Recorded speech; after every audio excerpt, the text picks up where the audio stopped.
re-engage with their community, have a healing environment, have a field or a clubhouse kind of environment, and they are actively pursuing property in the area. So I'm just here to introduce myself as probably being the person that would be communicating with the township on a regular basis. Board members wanted to attend tonight but could not fit this meeting into their schedule. Activities are moving quicker than they imagined, with property presenting itself and different avenues opening up. But I also wanted to express my gratitude and thanks for excellent individuals that work for your township, and Claire being one of them, that has helped us with information and been so collaborative thus far. Just expressing gratitude for the township and the information provided. And hopefully in the future, questions or anything else that any board member here has, or the general public can reach out to us. What's that? info@charliegolf1.org is the organization. And thank you for being receptive thus far and for having staff that has been so very courteous and friendly to work with us. So thank you so much. Thank you, Andrea. Yeah. Anyone else?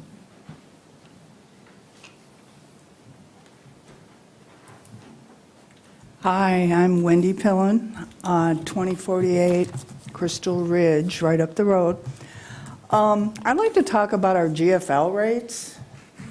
I understand a lot of the townships have negotiated preferred rates. I moved here from Garfield, and I know we did. And right now, their rates are considerably lower than our rates here in East Bay. And then I've been told that Acme just renegotiated. They're down to $47 a quarter. I just paid $76.48.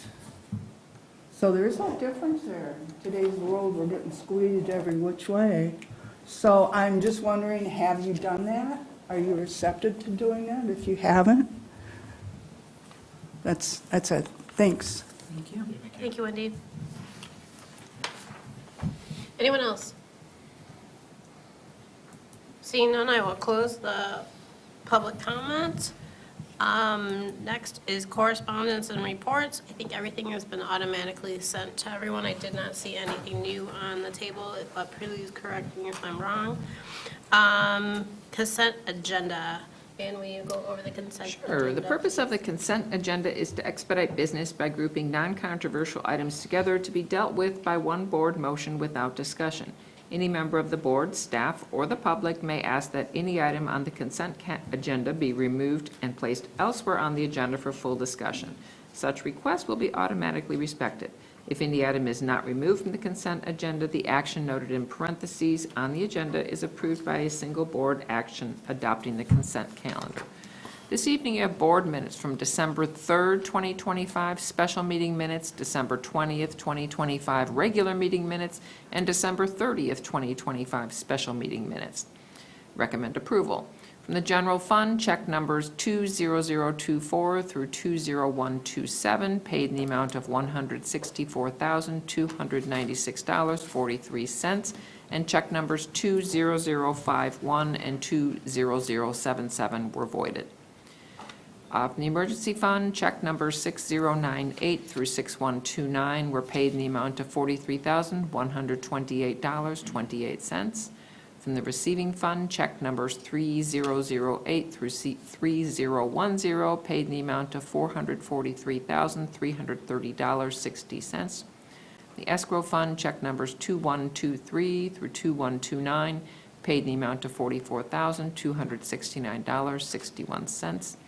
No checks were issued from the roads SAD fund, and there were two payrolls. The first one, November 30th, 2025 through December 13th, 2025, check number 7985 through 7988, totaled $76,613.30.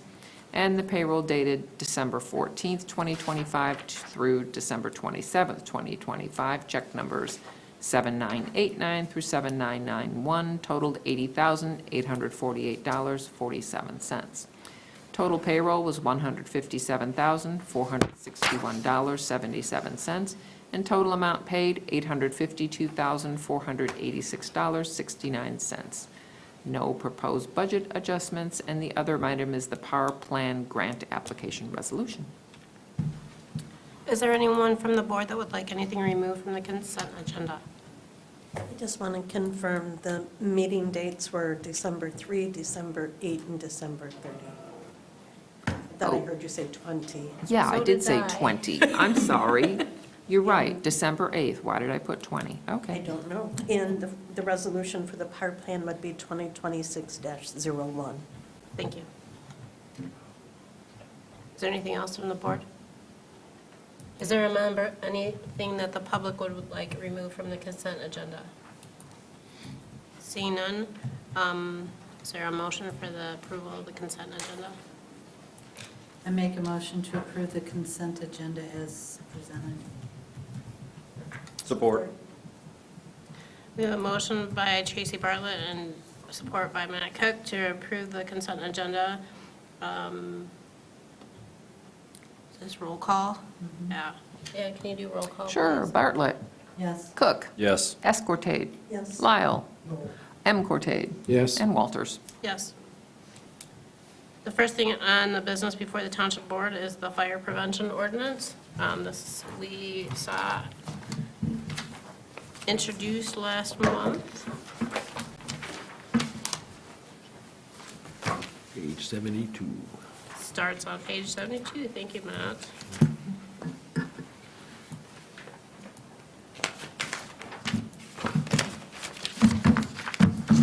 Would you like to come up, Brian? Sure.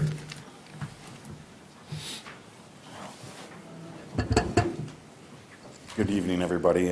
Brian Belcher, Assistant Chief and Fire Marshal with Metro Fire Department. I know we introduced this last month. We didn't go through a lot of the changes and specifics in this. Would you like me to do that and just hit the major changes I would- from the previous ordinance? I think that's a good idea. Okay, sure. So the new ordinance will adopt this fire code, which is the 2024. We've previously been operating under the 2015 fire code. And so we're just updating. There's so many new things with the new technologies and battery storage systems and solar arrays and all kinds of things that are in the new fire code. So it's really important that we stay on top of those kind of things. As far as the ordinance itself, I'll go through this, and kind of hit the highlights on the major changes, and I'll try and be fast, but if you have questions, please ask so I can help explain it a little bit better in non-code language. In the first 2 pages, there's just a couple housekeeping, real small wording changes, nothing that's very significant at all, just different things in the appeal procedure and timelines and things like that. So nothing very significant in operationally in that section of the code. We get to page 3, the open burning section. So under the current ordinance, you could have 100 acres of land, and if it's not a working tree farm or an orchard or a true agricultural setting, technically you cannot get a burn permit and burn on that. And so, and it's been that way for a long time, but it's difficult, and we do get complaints about that of people that do have large acreage parcels across all 3 townships. And so what we did in 307.1 at the bottom of page 3, we added some language, and the specific language that we added, well, not in 307.1, excuse me. So 307.1 is still pretty much the same. The burning of yard waste, grass or leaves, development, clearing, or lot and land improvements is prohibited. So you get a lot in a subdivision, in the past, they wanted to clear that lot to build a house. They'd pile everything up and burn it, and it would burn for a week and make all the neighbors angry, and we were out there all the time. And so that's not any different. The one thing that is different in 307.1 is the burning of trash in burn barrels is prohibited. State law already covers that. You can't burn trash. You can't burn trash anyplace. But we put it in the local ordinance. It's easier for us to enforce it if it's in local ordinance instead of trying to cite some state law. You can burn paper and cardboard, but you can't burn trash in burn barrels. So we added that to the local ordinance. 307.2, the very bottom section, has some significant changes. That spells out who could get a permit in the past. And what we added was that you can get a permit for land maintenance. Previously, you couldn't. It was tree farms, orchards, invasive species control, things like that. We included land maintenance, and we included the minimum lot size of 5 acres. So if you have 5 acres and you're cleaning up your brush in the spring, you can get a burn permit for that, as long as fire conditions aren't high or extreme or something like that, as long as burn permits are open. We worked with all 3 townships, planning and zoning, to try and figure out how to navigate loosening the standards. Do we tie it to a zoning land use? How do we go about doing that? And it became very difficult because even there's developments that they might be zoned ag, but they have a PUD. The zoning never changes, but it's a huge PUD. And so it just became this difficult thing to try and manage and navigate. So we kind of left land use and zoning out of it and just said minimum parcel size of 5 acres. And they can get a permit for those kind of things, for land maintenance, invasive species, pests, ranger wildlife management. So that's kind of a big deal. It does loosen things up a little bit. And then we just changed some of the conditions that affect us. Burn permits submitted after 4 p.m. We'll consider on the following day. We're not going to monitor our phones, 24 hours a day myself, in order to issue permits that come in, at 10 o'clock at night and that kind of thing.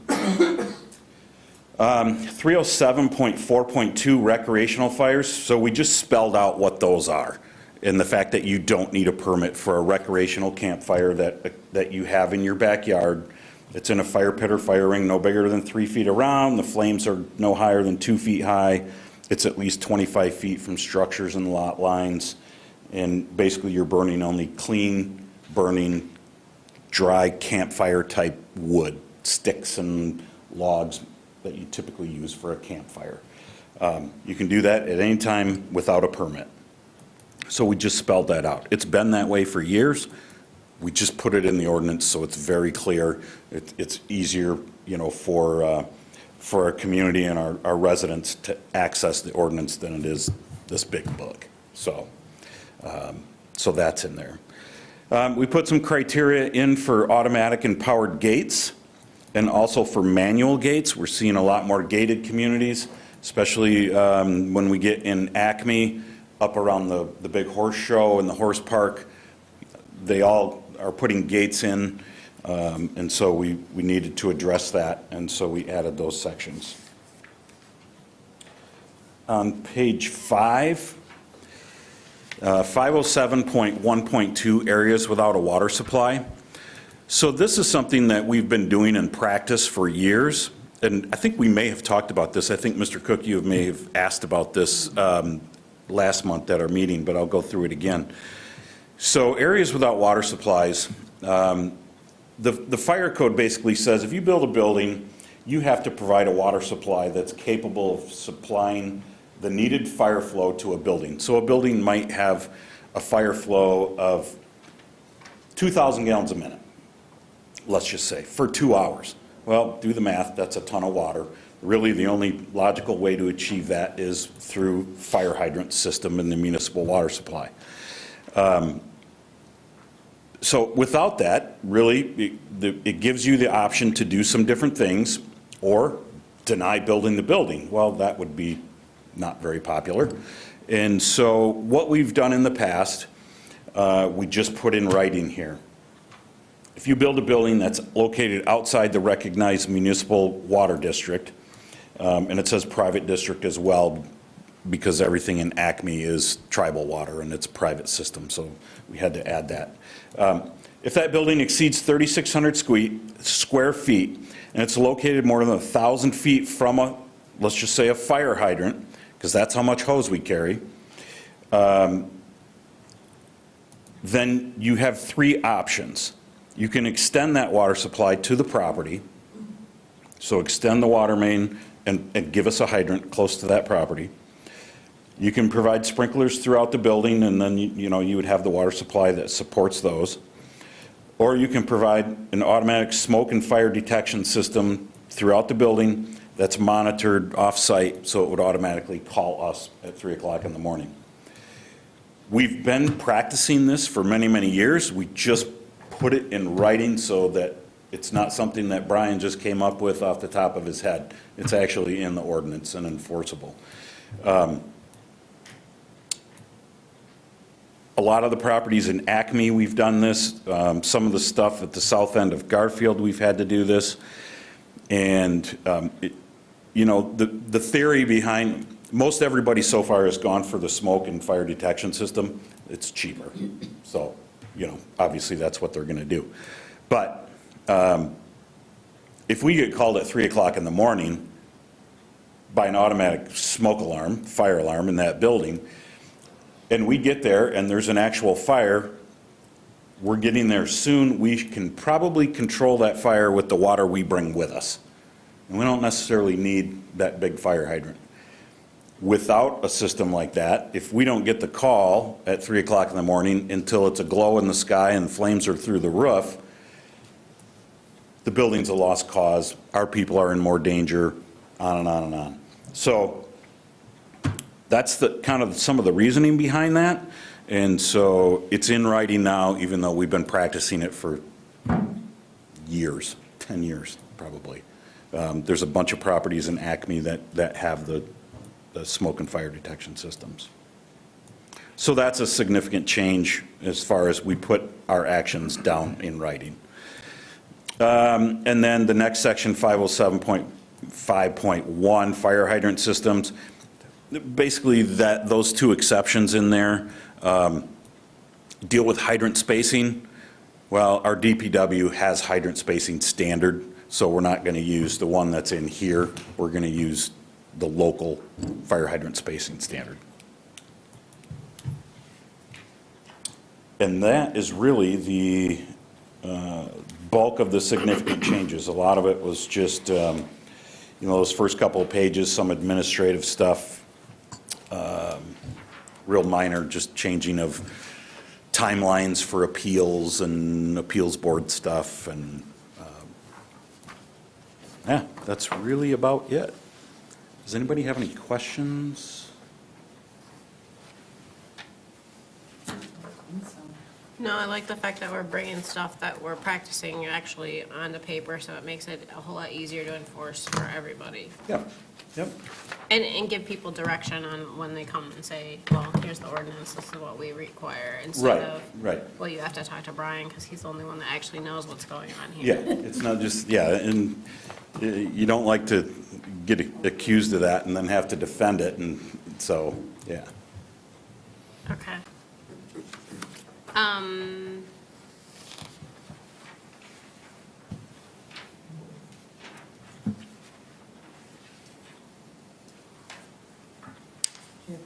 Glenn's just pointing out that the ordinance number basically is the same as the resolution that we just passed, and that's not uncommon. On page 72, the possible motion, it says ordinance number 1 of 2026. So I don't feel that that's a conflict, because ordinances can Are coincide. different than resolutions. Resolutions? Yeah. Okay. I think one thing too, just to point, I think you want to rescind your previous, if you're going to adopt this, I think you want to have it on record, you're rescinding the previous and adopting this one. So does it state that? It doesn't in this. Previous, 2-, 2017. Is it spelled out? No, but it's in here. It's-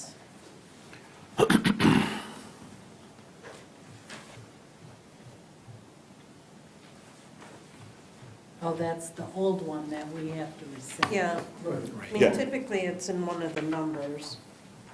So section 5, prior ordinances, all other ordinances or parts of ordinances in conflict or with or superseded by this ordinance, including the prior township fire prevention ordinance, and any amendments thereto are repealed, except to the extent that any project, condition, violation, or prosecution that was subject to the prior ordinance shall continue. So I think we. So it's already written in there. Okay. Does anybody have a motion? Yeah, I'll make the motion to accept the East Bay Charter Township Fire Prevention Ordinance number 1-20626. We have a motion by M. Cortade with support by Lyle. All in favor signify by saying aye. Aye. Roll call. Okay, I'm sorry about that. Oh, Can you do a okay. roll call for me? M. Cortade, Yes. Lyle. Cook. Yes. S. Cortade. Yes. Bartlett. Yes. Walters. Yes. That ordinance passes, thank you. Great, thank you very much, appreciate it. Right, we'll get Brian. that posted and all set. Next, we have the Parks Commission report. Susan, oh, no, maybe not Susan. I'm sorry. Sorry. Good evening. We should probably introduce, this is Nathan Burns. He is our new park Facilities and director. Recreation Coordinator Yeah, title. thank you. Mouthful. So, good evening. I'm here to give our Q4 report for 2025. Two of the Parks Commissioners are here tonight, Garrison Reardon and Susan LaRose. So last year, you might know the farmer's market was a success and really popular. That was part of the Food Security Incubator Initiative. The annual report for the farmer's market can be found in the October 22nd packet for the Food Security Advisory Committee. Some challenges last year were road construction and vendor consistency. It sounds like we might be having some more road construction this year. I know there was discussions of maybe moving the location of some of the tents, as well as some marketing things to help boost participation.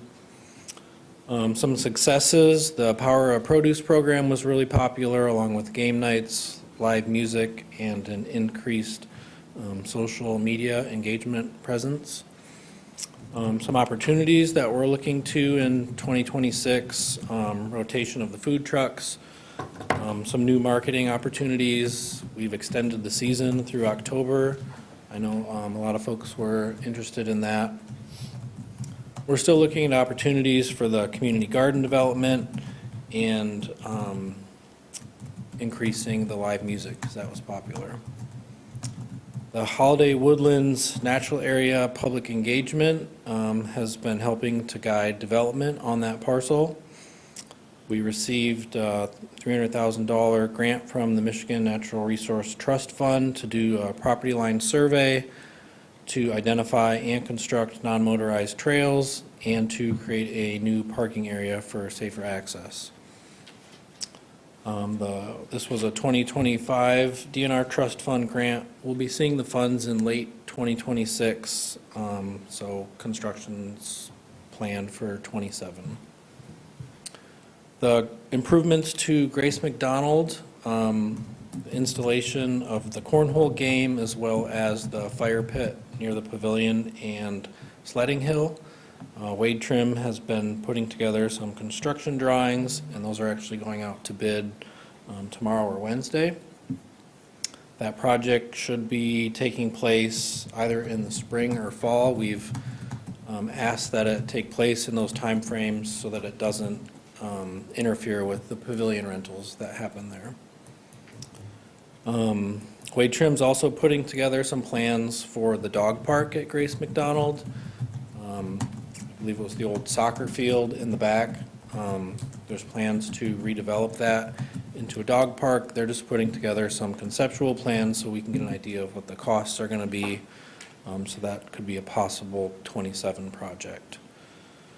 We've got some new little libraries going in at Pine Grove and Killingsworth.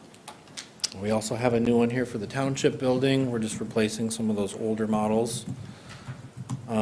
We also received 2 other grants from the DNR Trust Fund. One for the 3-mile trail extension, which will take the trail all the way to the Regional Land Conservancy's parking area trailhead, and for acquisition of the Ridge property. So yeah, that's the update. You guys have any questions? No, it was a good day for Northern Michigan and the DNR grant. It was, yeah, we were very fortunate. Yeah. We were awarded all 3 grants that we applied for, so it's Yeah, I exciting. think Beth said like 10% of what they awarded came to Grand Traverse County, and probably most of it to us. I think Long Lake had a small one. But, yeah, that was pretty cool. Thank you, Nathan. Thank you. Next on the agenda is the update from the planning department. Claire?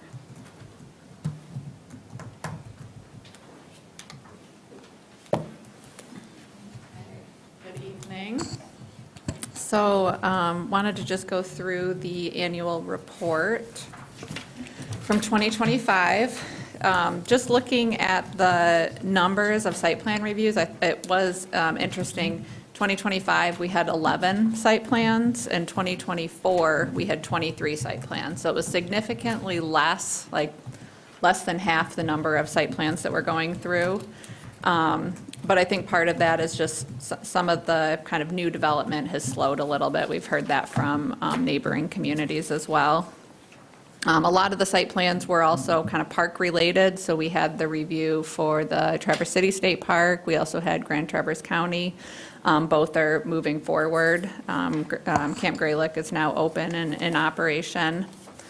Of the site plans that we did approve about 300 new housing units between the Calypso development, Crimson, and the Town Line apartments. So, and as you've probably seen, Town Line it's done. They moved very quickly with that one. It had previously been approved in 2020, stalled for a while, and then a new developer came in and picked that one up. In terms of the text amendments, so we had 6 new amendments that were approved, new zoning amendments. That's more than what we normally go through in an average year for text amendments, but I think that was kind of just, there was a few items where we just wanted to get the final zoning ordinance across the finish line and then circle back on a few items that we kind of wanted to do a little bit more research this year on. So one of our big ones was the temporary dwelling units. So as you know, that one was approved. That's related to the residential camping requirements. We circled back on impervious surface definition. We updated the accessory dwelling units to clarify now all residential districts allow for accessory dwelling units so long as they meet the underlying district requirements. So we have had some properties like in the Lakes area that are already taking advantage of that new ordinance amendment. Moving on to variances and appeals, you'll see that there were 4 appeals that were approved and 1 that was denied. In the last, I would say 2 to 3 years, we've seen significantly fewer variance requests go in front of the ZBA. So that's been, I think, just kind of staff communication, education with the applicants and kind of working with them to both amend the ordinance so that we don't need as many variances and also kind of the education piece. Vast majority, all of them actually are within the Lakes area or related to the water setback. We were having a lot of issues related to the impervious surface percentages, and so that was part of the Planning Commission taking up the ordinance amendment related to impervious surface.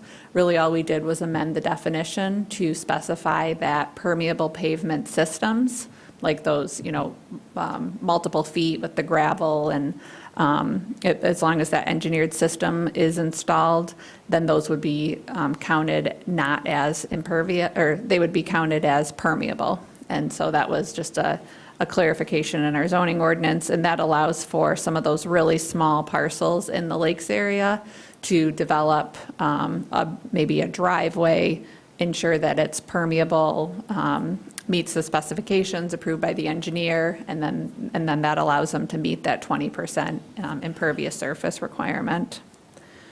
We've also been tracking occupancy permits, so I think Matt has been done a nice job of just kind of bringing up the fact that we approve all these developments, but then it's hard to kind of get the tracking mechanism in place, and we also found the county's not really tracking that, like they can't pull a report for the township, so we have been kind of going through each one. We'll have been having Grand Traverse County Construction pull a report, and so starting in 2023, and we'll continue it moving on, we're just looking at the number of occupancy permits for new dwelling units, both multifamily and single family. So there's 51 in 2023, 49 in 2024, and then there was 99 in 2025. And I think that's kind of, you're seeing some of the multifamily coming online, and so we'll probably see that trend increase over time, and so we'll continue to track that.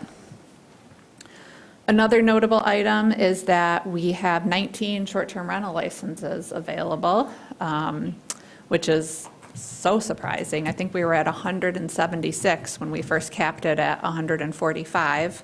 So we went 30, we dropped down 30 to the cap, and then we've dropped another 20 below the cap. So in early March, will be the period for enrolling new short-term rental licenses. Sam has been fielding lots of inquiries about short-term rentals, and is able to kind of go into the system, figure out whether or not people are qualify for a short-term rental if they meet that 1,000-foot distance separation. So we're going to start in the next probably month or so noticing it, communicating it through social media, Facebook, website about licenses available, just so that the public is aware of that.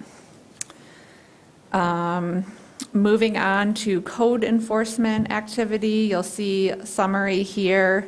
And we've got the different issues, the number of cases, how many were resolved, how many are still unresolved. I will say with the short-term rentals, that was a typo. We actually have 2 that are unresolved. So I think Bill this year has been very proactive with the enforcement, and we've actually been able to, we've put Sam on land use permits. So Bill and Sam are both tag teaming land use permits, and so Bill's had more time to dedicate to the code enforcement and has, I think, really done a nice job being proactive and following up with the code enforcement. So you'll see there's a lot of cases, but a lot of those are, identified by being out in the community, driving around. Some are reported by residents, but is really resolving a lot of those as well. Moving on to kind of summary of activities, Planning and Zoning Department attended 7 conferences in 2025, gave presentations at the Michigan Lakes Association and Stream Conference that was in Muskegon. We also presented at the Michigan Association of Planning Conference in Kalamazoo. A few notable things for planning and zoning. The Beach District Sub-Area Plan was formally adopted this year by Planning Commission and Township Board. As you know, the Corridor Improvement Authority was created by the Township Board, and we've had the Corridor Improvement Authority Board has met 2 times in 2025 and has now a draft of the TIF and development plan that's kind of moving forward in early 2026. Staff is continuing to host the quarterly breakfasts, which have been really pretty popular and well attended with the business community along the corridor, as well as residents and stakeholders. And we've got some grant funding to continue to support those. In terms of trails, we've got construction slated for June of 2026. So this June, we're going to be building out the Safe Routes to School infrastructure and the Civic Plaza. So we're super excited about that. 3 Mile Trail is moving forward, as was noted with the trust fund the second trust fund grant to support that. And we're looking at phase 1 to be constructed in 2027. So that would basically get the trail from its current terminus to the Grand Traverse Regional Land Conservancy headquarters. And then in 2028, hopefully fill that gap between safe routes and the 3-mile trail. We also approved 2 brownfield plans. One was with Crimson and the other one was with the Live East Bay. And so those are both trail, short segments, but important segments to connect from like safe routes to school to the community.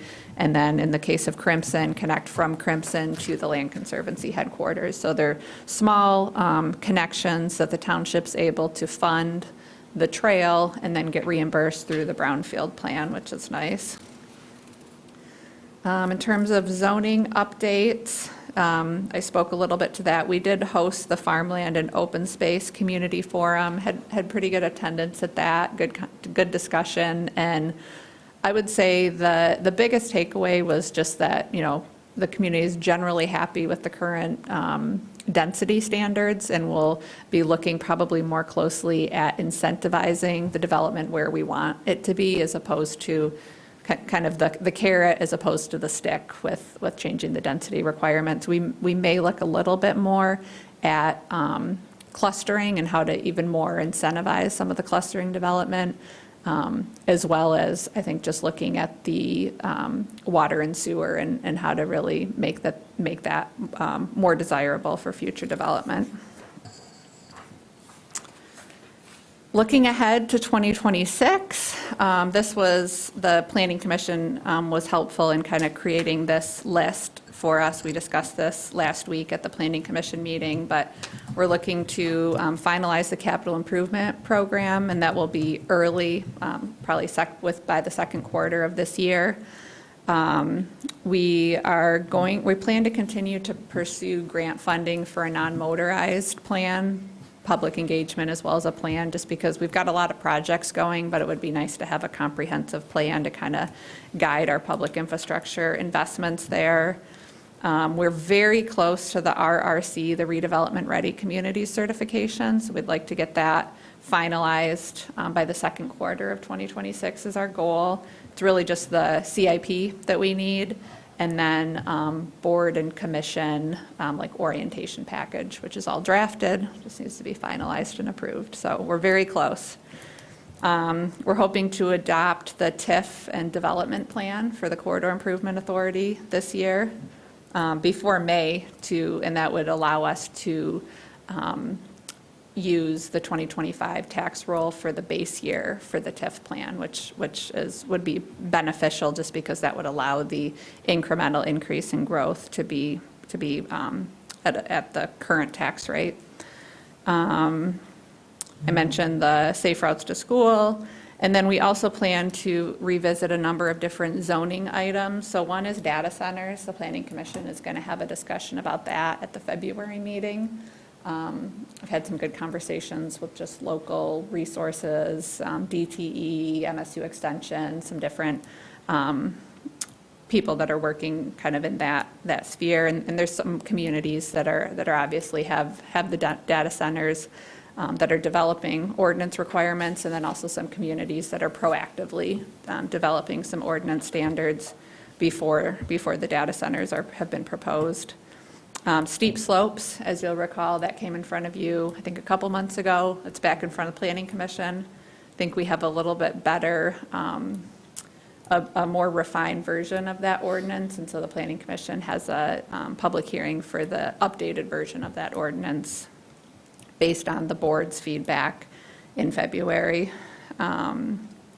We also plan to make some zoning amendments based on the beach district and some of the input that we received through the public process related to signs, setbacks, and kind of public amenities associated with hospitality establishments, and kind of just guidelines for kind of trying to meld the public realm and the private realm. So looking at, can we have some guidelines for lighting, landscaping, those types of things.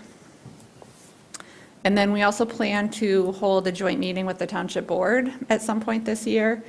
Some of the topics that we've discussed are some of those zoning amendments to support the Beach District vision, revisiting lighting standards, specifically residential lighting standards, and kind of discussing outreach and education approach. And then also discussion of special events. That's another ordinance that the Planning Commission has kind of reviewed, discussed. It would replace the transient activity ordinance, but that would be something that that both entities could coordinate on. So happy to answer any questions. I know that's a lot of information. And if any board members, and Mindy, feel free to jump in because you're the representative on the Planning Commission, but if any board members have additional thoughts about what would be, what topics you'd like to cover at the joint meeting, that would be helpful as well. Yeah, it's been busy.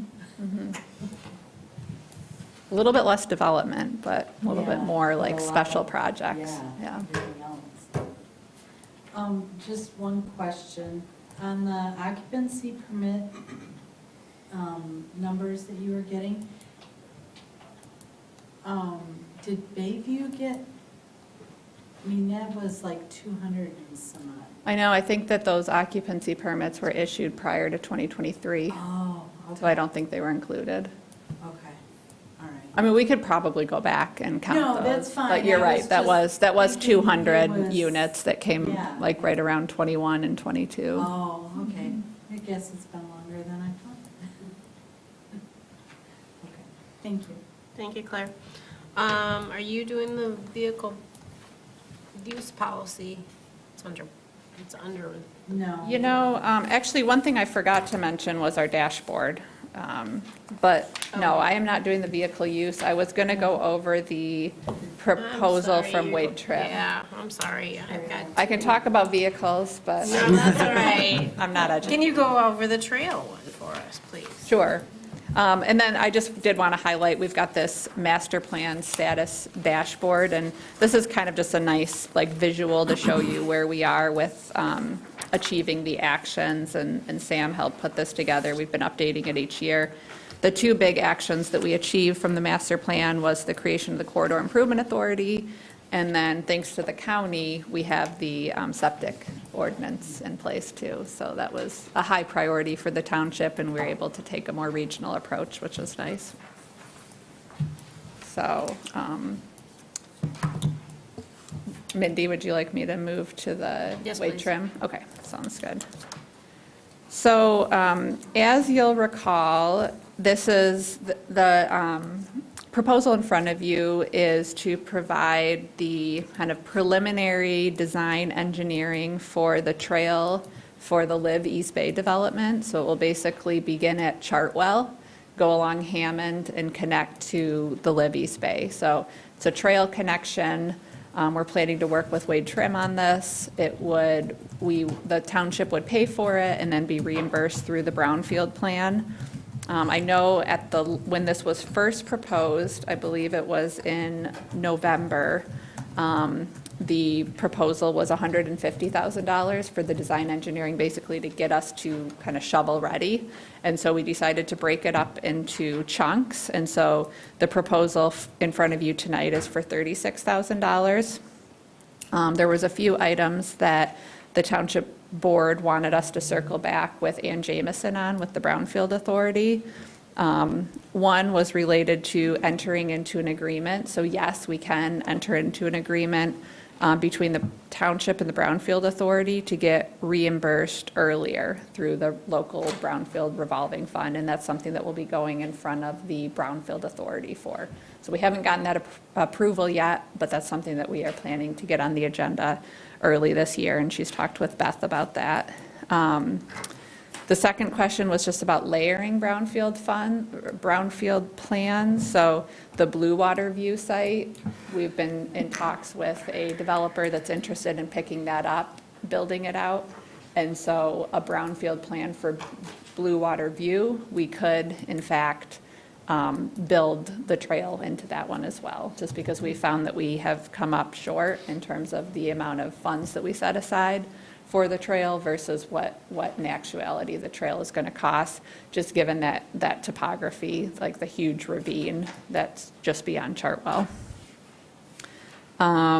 If we do the site engineering, and we don't build the trail, we can still get reimbursed. That's obviously not the intent, but if we get to a certain point, and we've spent, $80,000, we don't build the trail, that we would still get reimbursed through the brownfield.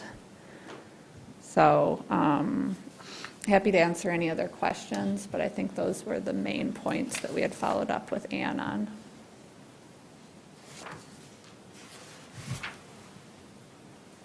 So 36,000 is basically a feasibility study, not any Exactly. engineering stuff. Yeah, it'll get us to the point to figure out kind of exactly the route that we're taking. Will let us know like what easements we're seeking, those types of things, but Do we need an agreement in place with the Brownfield Authority before any work is done? For reimbursement? so right now, we will get reimbursed, but we don't have that agreement in place that allows us to get reimbursed sooner rather than later. Right now, we're Does that make scheduled to sense? get reimbursed towards the end. Towards of the end, project. yeah. But if we'll put an agreement in place Mm-hmm. to be able to get reimbursed earlier in the project than at the end. That's the intent, and we don't have that agreement in place yet. So either way, we get reimbursed, just depends on when. Do we have any agreements with the county Brownfield Authority right now? We do, just with the brownfield plan, that, we're written into it and that we'll be reimbursed. Yeah, because Liv and Crimson have both been approved through the brownfield. Mm-hmm. But if I remember correctly, the township is one of the last to be reimbursed. On the Liv one, but on the Crimson one, we put it at the beginning. Mm-hmm. Yep. We didn't know about that nuance. Mhm. First time around.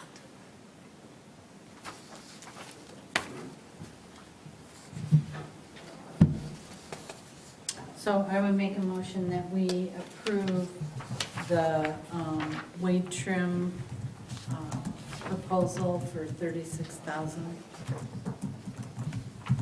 as presented. I'll support that.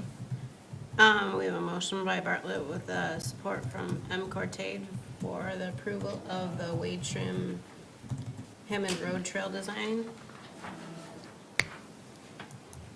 It's a resolution, so it requires roll call, right?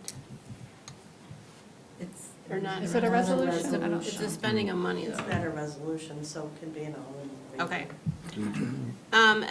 Any additional comments or questions before we vote? Yeah, just one other comment. Looking at the scope proposed by Wade Trim, there's no,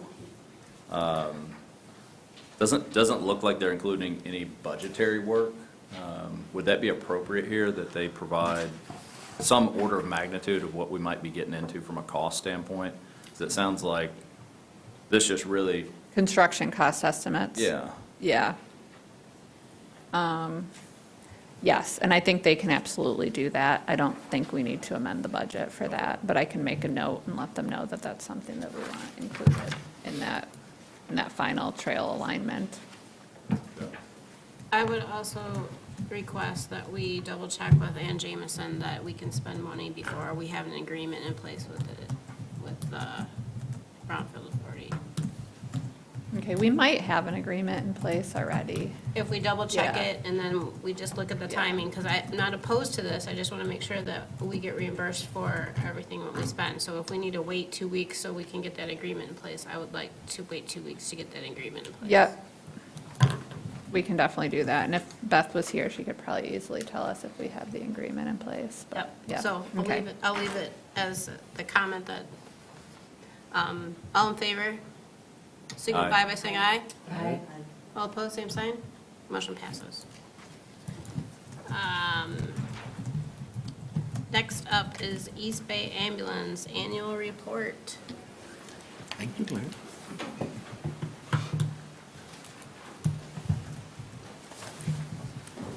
Evening. My annual report's actually pretty short. We are pretty consistent on our run volumes as per prior years. We don't have busier months like we used to, and that just shows you that East Bay Township is growing, and people are retiring here, and people are moving here, and they're not going away in the wintertime anymore. So we're staying pretty consistently busy throughout the year. A lot of special events are coming into East Bay Township. We've got the Red Wings. They've been coming for years. That's always a favorite event of our staff. The Cherry Fest, it's not in our township, but it certainly brings a lot of people into our township, and it's always very busy for us. And then, of course, the Iceman. We had over 5,000 participants in the Iceman race this year, and it grows every year. They finally had to cap it at the 5,000. And then Timber Ridge brings in a lot of other events throughout the year. They do a lot of races that start and end at Timber Ridge, whether they're bike races or running races, and they do a lot of those all throughout the year. We're already scheduling them for this coming year with special permits for those. One of the biggest things that we're working on this year is our stroke program, quality improvement. Came through a grant that we're working with Cambridge Consulting on. And they are basically helping us for 5 years to improve care in whatever scope of care that we choose first, and we chose stroke care. That's very important. Stroke care, when it's provided fast, can be the difference between a full recovery and long-lasting deficits. So we're really trying to dial in on our stroke care, getting communication with Munson, and just really improving those areas. And once that's in place, then we'll move on to something else, cardiac or trauma, or just getting the communication with Munson and follow-up from our patients, and getting an actual diagnosis really helps us in our care, and it's something that's very important. So we're really glad to have that grant, and we got 4 more years of that grant yet. So we are getting a lot of work out of them. And then the change in leadership, and it's important to note that countywide, Traverse City Fire, MMR, East Bay, and our medical control all got new leadership this year. So we're all trying to get to know each other a little bit, and everything has changed. So nothing is the same as what it was. So we've got a lot of good changes coming. There's a new EMS committee that's been formed, and we're going to all work together and make Grand Traverse a prime EMS destination for employers. So that's about it for my annual report, unless you had any questions. Yeah, and maybe you can't answer these, I realize, but I looked at the front page here where they're talking about the percentage of what they were. And then on the second page, how many BLS patients and how many ALS? It said there's 77% are ALS. Yes, advanced life support. Now, does the township pick ALS over BLS, or does a call come in? That's what they were treated as. When we get on the scene and we determine whether or not they just need a ride to the hospital, or do they actually need interventions, IVs, cardiac monitors, drugs. Those are the things that are advanced life support. A simple trip to the hospital is a BLS call. So it's the scope of treatment, or the level of treatment. Okay, so when I look at the front, that's where I was going with it. Generalized weakness, 36%. That would be ALS then? Most of the time, yeah, because the causes of those are usually needed to be treated with IVs, and a generalized weakness could be a cardiac issue. There's a lot of reasons you could have a generalized weakness. One other question. Total calls was 1,141. Is that total calls? And if so, how many are in East Bay Township, and how many are someplace else? Do we have a record of those? I do, and I want to say it was probably about 100 mutual aid, I think. The rest of them would be East Bay Township. Thank you.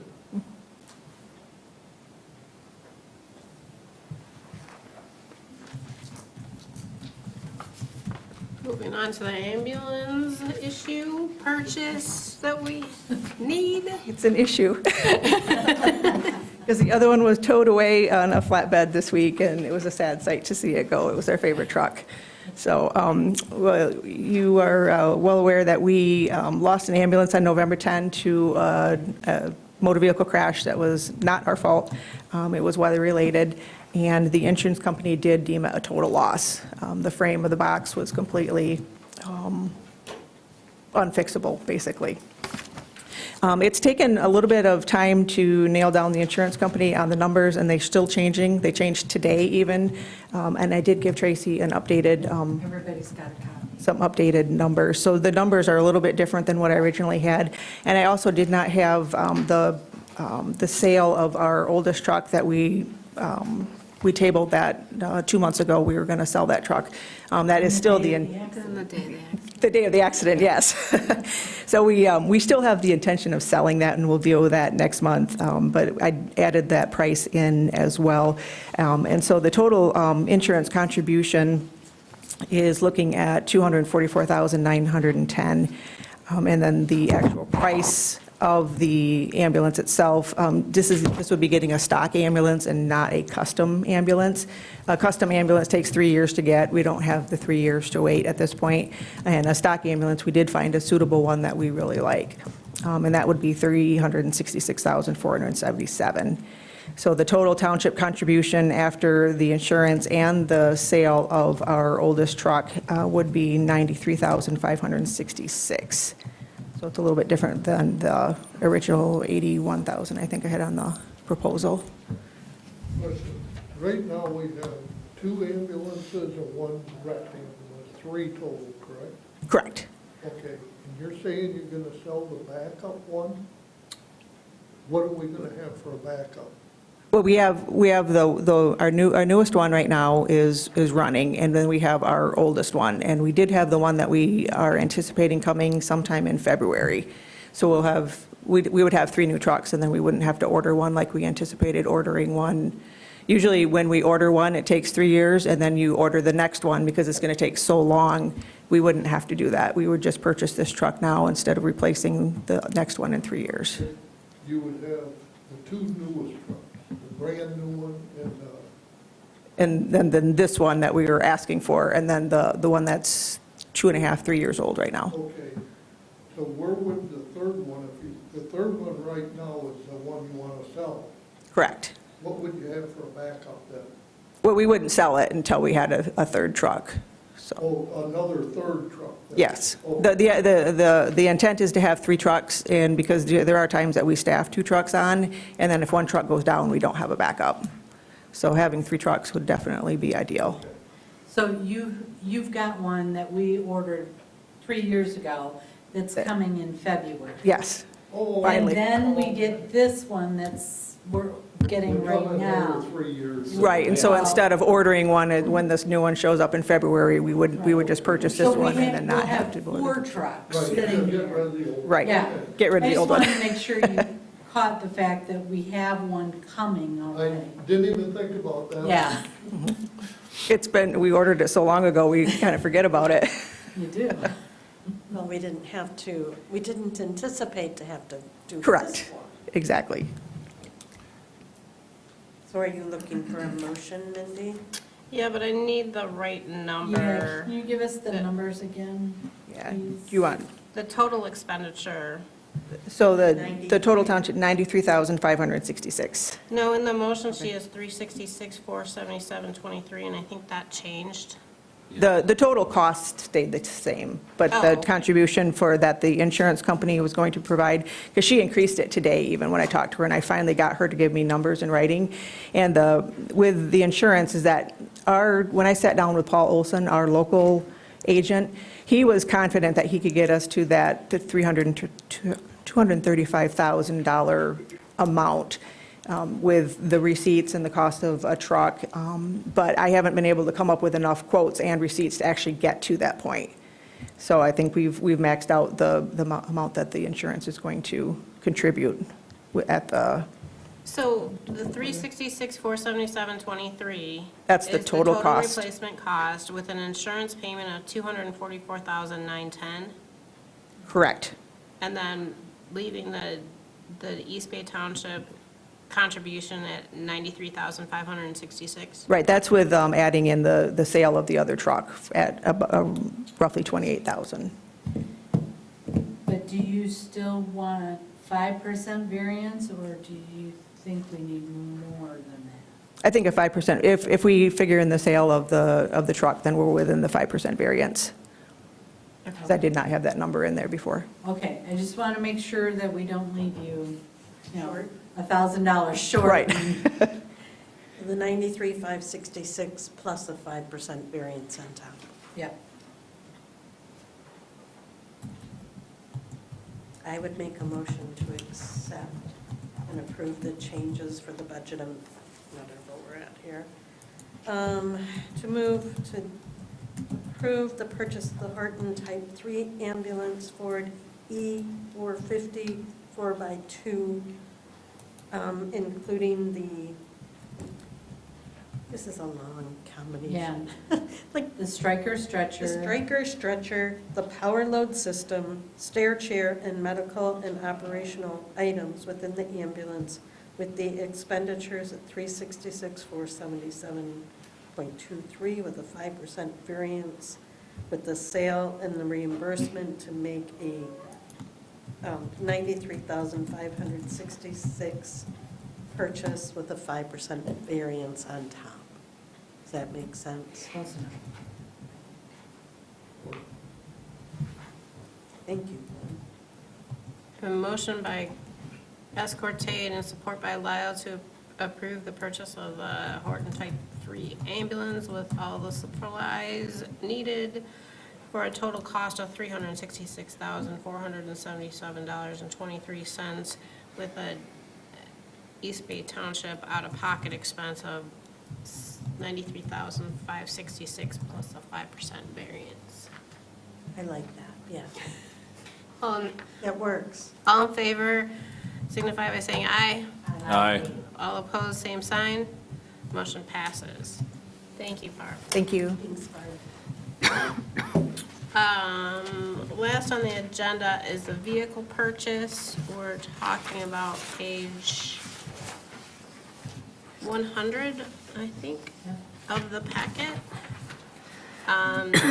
Last month, we approved the purchase, a vehicle purchase, and according to this paper, it's ready for pickup. We just need to make a budget adjustment prior to that purchase. And then we also have for our packet, vehicle purchase, a vehicle use policy that we need to review so that we can understand how this is going to be used. And there is a resolution for that vehicle use policy. So first up is the budget amendment.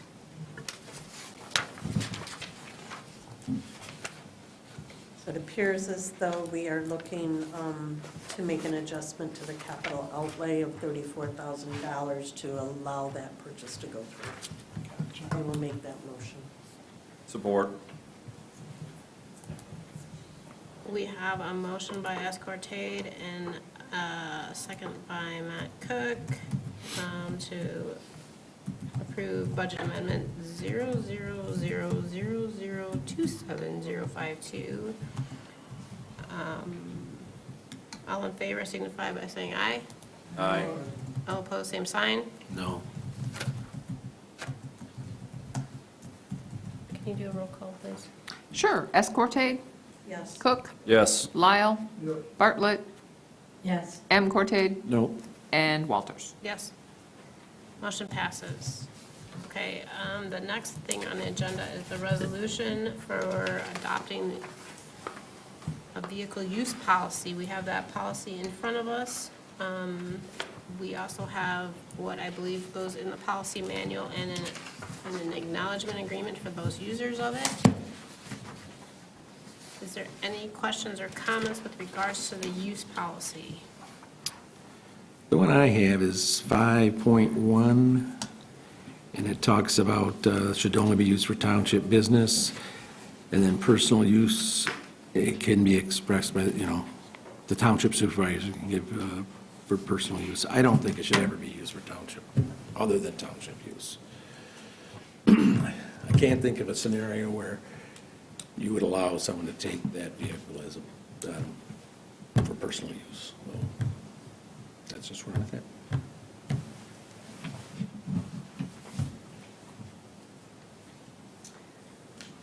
I mean, I don't know exactly what was the thought behind that, but I'm assuming it's, like if I'm leaving to go for a conference and I don't want to have to come back to the township to pick up a vehicle, I can take it home the night before.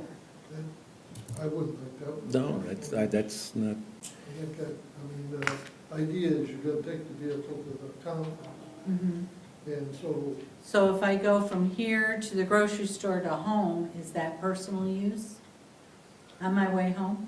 I wouldn't think so. Okay. I think if you Why plan would on you be taking it taking the vehicle? home, because it's easier for you to take it home at night than leave it here, so it's in a garage, then that becomes a personal use. Because then it's at the house for you to do as you please. Not that anyone would be anticipating doing that, but the vehicles are not intended to be parked and stored at personal residences, that they're to be here at the township. So you would think they'd need to come here regardless of where they live before they can take it on? That would be my Sure. understanding. So I guess that would be my thought on personal use. I mean, I don't know what else you would do with personal use. yeah, it's being purchased for township business, not anything else. And, so,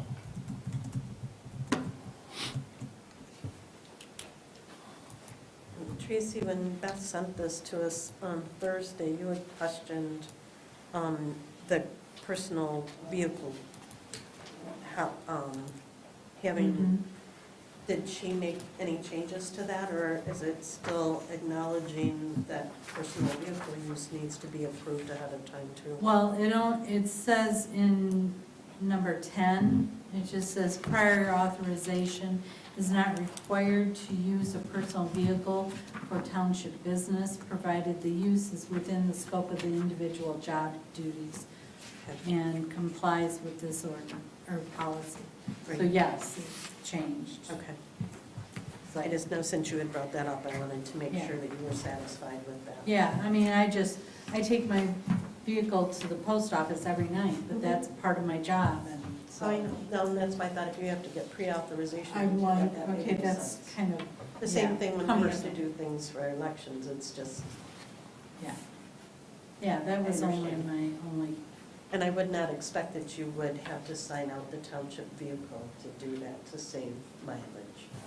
well, yeah, and I wouldn't do that because my mileage stops when I get to the post office, so Right. if I, No, I understand. which is, What's the pleasure of the board with regards to 5.1? I got one other comment. Okay. Number 2 on page 2 of the resolution. Talks about volunteers using the township vehicle. Interesting. Are they covered, a volunteer? Do we have volunteers that would be using a township vehicle? I don't know that we have any, but that's what it says, they'd be able to use it. I would think they would have to be a staff of some sort, whether they are a part-time, full-time elected or. Well, because even an election worker is not a volunteer, they're, Well, and an election worker wouldn't use this. Maybe the election assistants, but they have office, they've gone through the different process. But an election inspector, I would not see signing out the vehicle. And yes, they wouldn't be a volunteer, they are paid. so for the purposes of number 2, I think the word volunteers could be removed if everybody's in agreement with that. I would think I would be fine with that being stricken. I don't know the intent of why it was there, so I can't answer to that.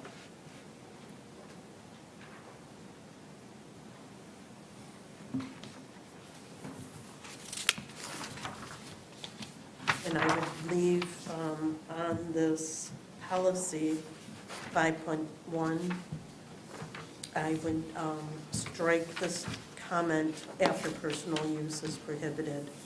I would make a period and strike the rest of that sentence. Matt, how do you feel on striking that? Yeah, it makes sense to me.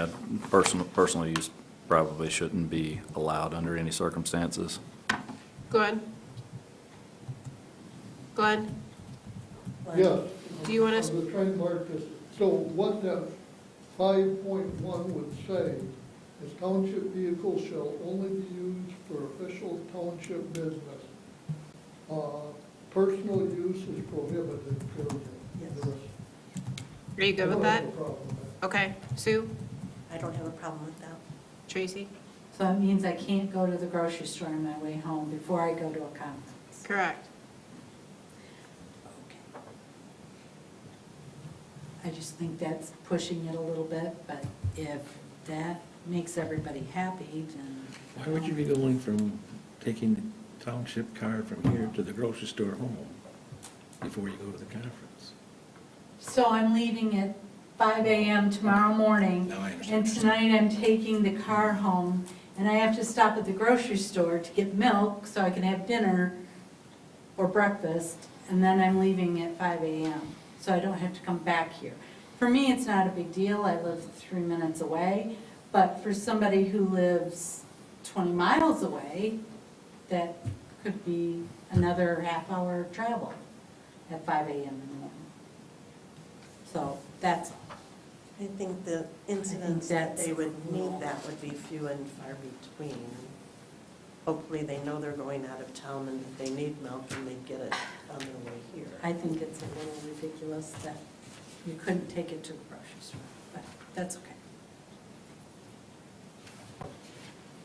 I'm good with it. Okay.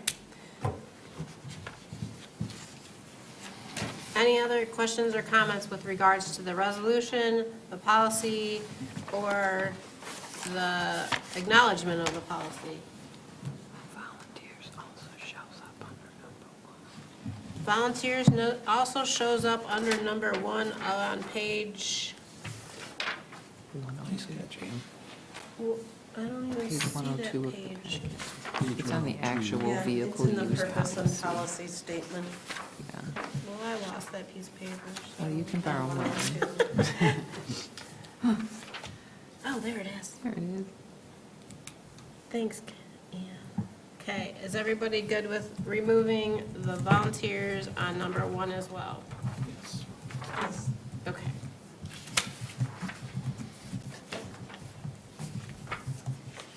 Would anybody like to make a motion or approve the resolution? Do we want to go right through the policy because the second whereas, you're going to have to strike everything.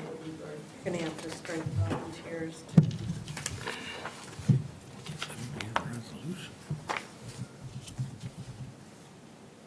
Okay, so looking at the vehicle use policy for number 1, how about we're going to go through this amendment, this policy, and remove the word volunteer anywhere for which it shall appear. And for number 5.1, after the word prohibited in the second sentence, we are going to add a period and remove the rest of that statement. Does everybody agree with that? With regards to the acknowledgement form, if the volunteer does appear, though I do not see it, we are going to remove it, and there's no other changes to that, correct?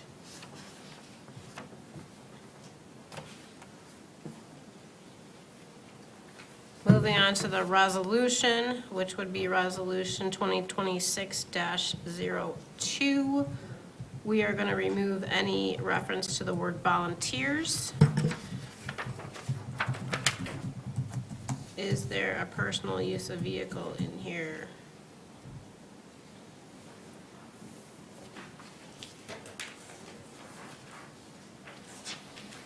Oh, it is the third whereas.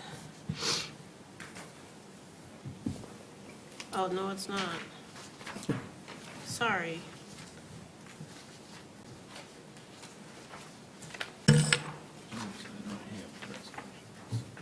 Do you know? No, it's okay. I've read it. Okay. Is there any other?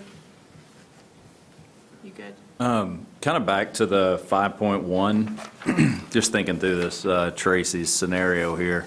I mean, does it make sense for there to be any wiggle room in the policy for something within reason? I mean, if I'm taking a trip to a conference, township-related business, 4 hours away, and it's up to me where I want to stop on the way to use the restroom, get lunch. I mean, how does that play into it? If I take a detour 2 miles off the road to get some lunch, is that considered personal use? But don't stop and do any shopping. Or what if I want to get lunch at Meijer, at a grocery store? That's where you get it. I mean, if you're going from point A to point B, and lunchtime comes up at that, you gotta stop someplace. If you plan on stopping, I wouldn't take the township vehicle. Yeah.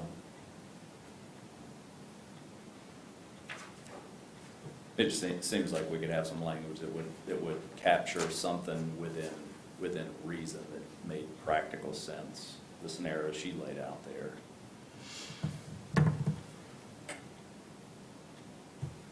Typically, this will be used by assessing and planning and zoning the majority of the time. Sure. It's not going to be available for much distance away from the township for any length of time because they're out in the field.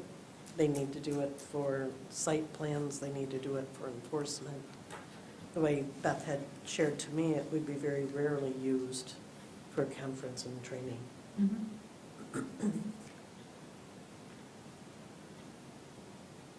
I would agree with that, but in Matt's understanding of it or his interpretation, I couldn't stop at TJ Maxx next door to Wendy's to go shopping on my way back home.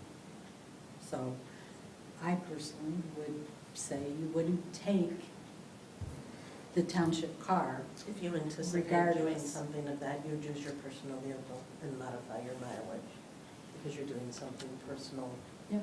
outside. Even if I stop and next door I go shopping. So, yeah. I just think it's pretty hardcore. So this would also prohibit the people that are using this on a regular basis from stopping on their lunch break at their house for lunch? They'd have to come back here, do their personal vehicle, then go home. eat If lunch. that's the case, I would say yes.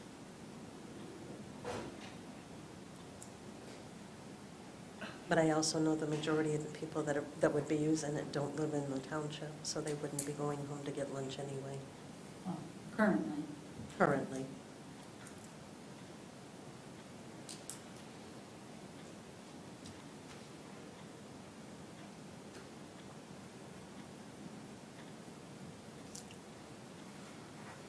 I would say that there's extenuating circumstances to all rules, and I think it has to be evaluated for that, because I see an emergency situation, right? You know, that could be considered a personal use, and it's an emergency situation. If they have an anaphylactic moment and they have to go to the hospital, but they don't call the ambulance, that, I guess that would be an extenuating circumstance. Right. So, I think that, But they're not going to have written permission for I really think just plain common sense Yes, would cover what we're sitting here arguing about. yes. I mean, Yeah, but, common sense, but if you, we're sitting here like really, really getting down in the weeds of what defines personal use, which sounds like anything under the sun that's outside of going from point A to point B, and it could be punitive up to termination. And it wouldn't be for elected officials, but they're not bound by that agreement. So if Tracy did that, she would still be here. I think this is a whole totally different realm of what we've ever done before. And to receive it and try to dissect it in this short period of time, we're doing an okay job. But So I guess the question is we can do a couple things here. We can table this, because we already have a township vehicle right now that's been used for years, right, in the truck that, right? So I'm sure we can operate this new vehicle without said policy in place. We can approve it in a method for which we decide to approve it. And if that doesn't work, we can amend it later. Or there was a third option that I just flew out of my brain. Pass it with the changes. Yeah, pass it with the changes, table it. Are really the two that I see. But what do you want to do, Glenn? No, I was just gonna say, if they wanna hash out what personal is, come up with a list. I personally don't think, I think Tracy's blowing it out of proportion. If you leave here and you're going on your way home and you gotta stop, I don't look at that as personal use. I really don't. You open it up to personal use, and you're opening it up to anything. My car broke down, so I'm gonna take the township vehicle and drive it for a couple days. Yeah, that's definitely not something that should be. No, Yeah, but and- what I'm saying is, we're sitting here hashing over this thing, cutting fine hairs. That's what you're gonna end up with. I would just soon pass this the way we changed it. And if it doesn't work, or somebody can define something a lot clearer than just personal, I would have a problem, and I do have a problem, saying that you can use a township vehicle for personal. That opens the floodgates for anything. If you're driving past the store and you gotta stop, so you go in there and buy something personal. I mean, it isn't like you're putting any more miles on the vehicle. That's my intake on it, Makes sense.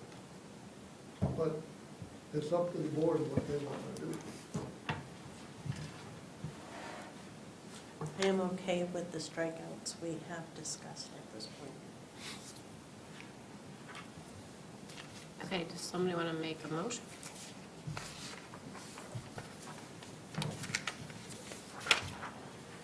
I make a motion to accept Resolution 2026-02, the resolution adopting a vehicle use policy with the stated changes, striking out volunteers throughout the resolution.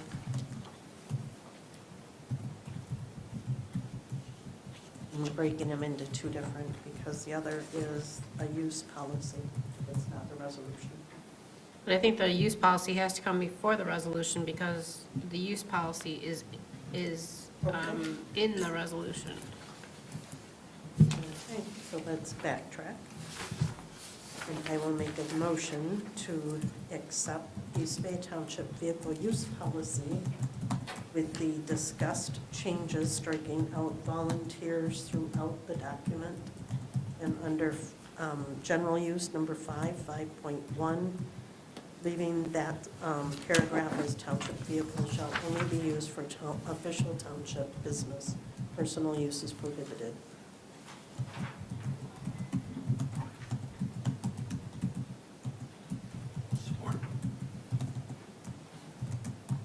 We have a motion by S. Cortate and a second by M. Cortate for the East Bay Township Vehicle Use Policy and Use Policy Acknowledgement Form, Yes.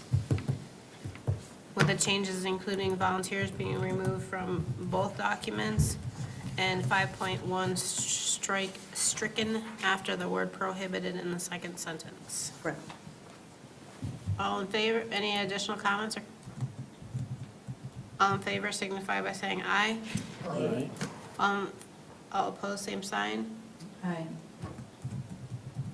We agree that it's one, the motion passes? Okay, and so Next up is the resolution 2026-02. Do we have a motion for that? And I will go back and make a motion to accept Resolution 2026-02, resolution adopting a vehicle use policy, striking out the word volunteers throughout this resolution.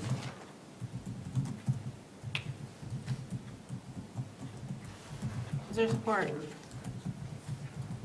Support by, motion by Escortate, support by Lyle with regards to Resolution 2026-02, the resolution adopting a vehicle use policy with the change noted that all word volunteer in this document will be striked. This is a resolution, so roll call vote. Escorted. Yes. Lyle. Yes. Cook. Yes. Bartlett. No. M. Cortade. Yes. And Walters. Yes. That brings us to the end of our business before the Township Board. Next up on the agenda is public comment. We are at public comment again. If you would like to say something in front of this board, please come to the lectern, state your name and address, and you have up to 3 minutes for any comments you'd like to make. Seeing nobody, the upcoming meeting dates is not on here, so does anybody know what that date is? February? February 8th. February 9th. February 9th. And just to let everyone know, I will not be here February 9th. Nor will I. Okay. All right. If there is nothing else before this board, we are adjourned. Thank you, everybody.